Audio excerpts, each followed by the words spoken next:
हज़रत इरशाद फरमा रहे थे, जामिया शरीया के शुरू से किसने फैज़ किया, जामिया शरीया के नाम का असातिज़ा हज़रत मौलाना मोहम्मद इस्माइल अली, हज़रत मौलाना मोहम्मद रसूल खान साहब जैसी नामवर रोज़गार शख्सियत के सामने सालों में तय करने का शर्फ हासिल हुआ।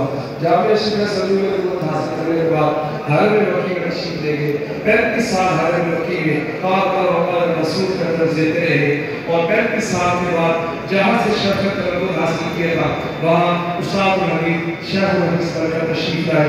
हज़रत मौलाना साहब हवास महल दारुल बरक़ात मालिया मुल्तमिस हो वो तशरीफ़ लाएंगे और अजाम सहीह बुखारी की आखिरी हदीस का दर्स पेशाब करेंगे, जिसके ऊपर की आखिरी हदीस का दर्स पेशाब करेंगे।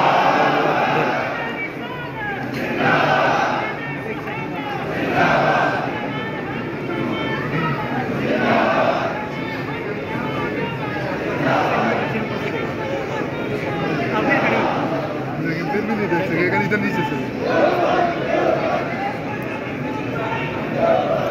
आजा।